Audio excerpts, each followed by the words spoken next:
зарчмын хувьд бол энэ бидний нэг олон жил удтал ярьсан шудраг ёсыг тогтоох, баялагын тэгш хуваарлалт, зөөн хүмүүст хамааралтай байгаа энэ далд эдийн засгийг ил гаргаж ирэх эдийн засгаа либералчлах гэдэг олон зүйл энэ баялагын сантай шууд холбоотой болчиход байгаа.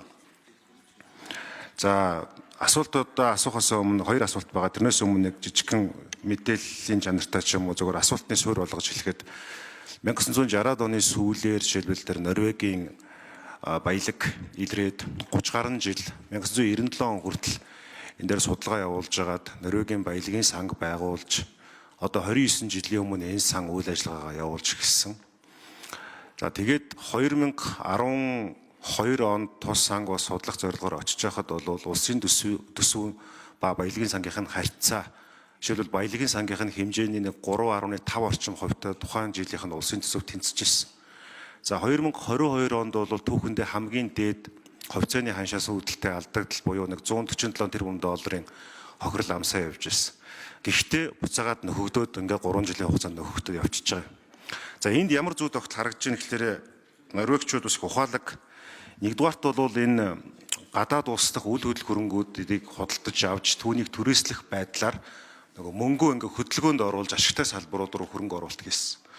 Хоёрдугаарт бол тодорхой томоохон одоо баталгаатай байж болох ус газруудын хувьцааг авна. Гэхдээ хувьцааг бол 50 дээр нэмэх нэг ч юм уу ингээд majority хувьцаа авахгүйгээр үр өгөөжийг ингээд тооцдог. Гэхдээ энэний цаана юу ажиллаж байдаг вэ гэхээр маш олон судлаачид, маш олон мэрэгчлэтнүүд байнга юунд хөрөнгө оруулалт хийвэл зүв бэ гэдэг дээр байнга ангуучилж байдаг.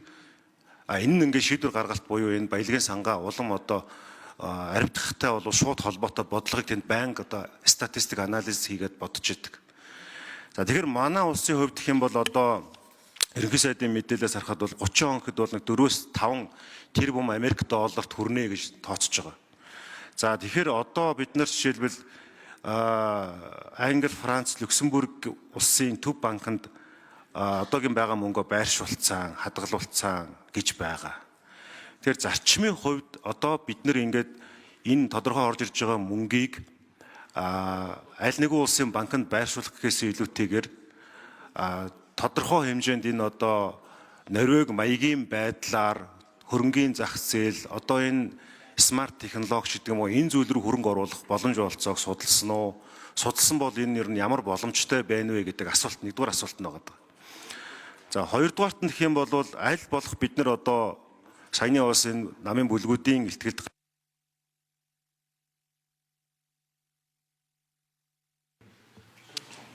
За эхлээд ерөнхий сайд хариулчих. Тэрний дараа нэмэлт.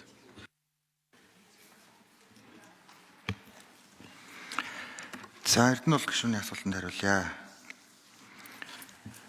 Дэлхийд дээр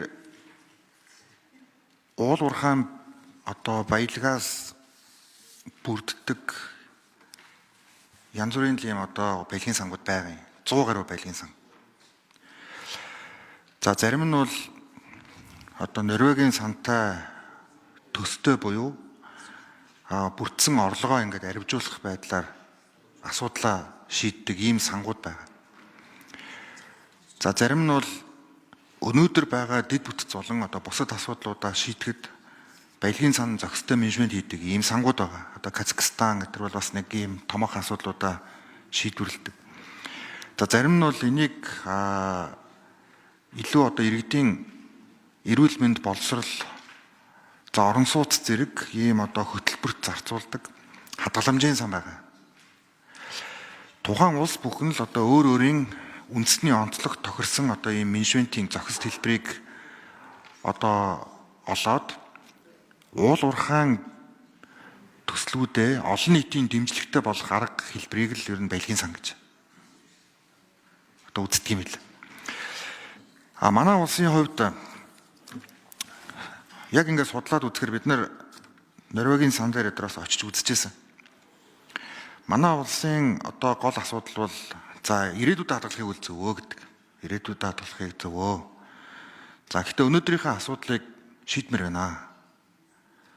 Тийм учраас өнөөдрийн асуудал шийдэгдэхгүй байгаа учраас уул уурхайн төслүүд бол өгөөж багтаа байна гэдэг ийм шүүмжлэл байдаг. За дээрэс нь энэ шууд иргэдийн дансанд хоригдлохдохгүй учраас захиран зарцуулах болон одоо засаглалын хувьд хяналт тавих боломжгүй байна гэдэг ийм асуудлууд яригддаг.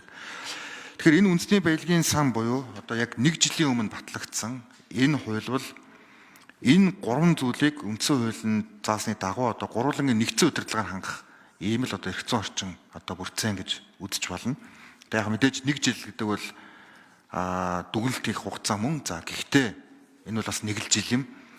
Одоо бидний хувьд ярилцаад за ирээдүйд одоо яаж олон нийтийн дэмжлэгтэй уул уурхайн салбарыг олон нийтийн дэмжлэгтэй уул уурхайн хөрөнгө оруулалтыг бий болгох вэ гэдэг бол үндэсний баялагын сангийн одоо хамгийн гол концепц байна.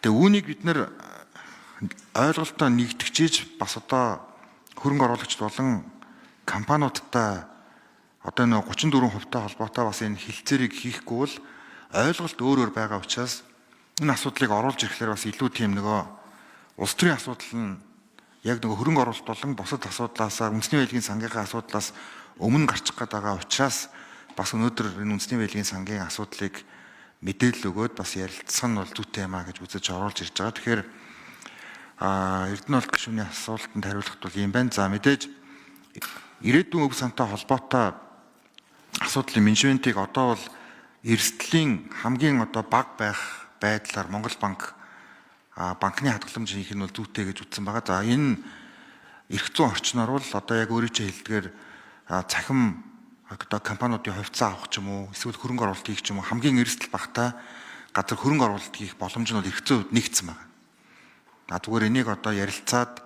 за одоо 3 сан нэгдээд одоо Чингисан сан гэд нэрлэгдээд ингэ явж байгаа. Энэ зүйлүүд ингээд яригадаад цаашдаа явах хараат бус гадны удирдлагаар удирдуулах нь зүйтэй юм а гэдэг дээр Эрдэнэс Монгол чиглэл өгсөн одоо энэ асуудлууд ингээд яригадаад зарлагдаад явж байгаа ийм цаг үе байна.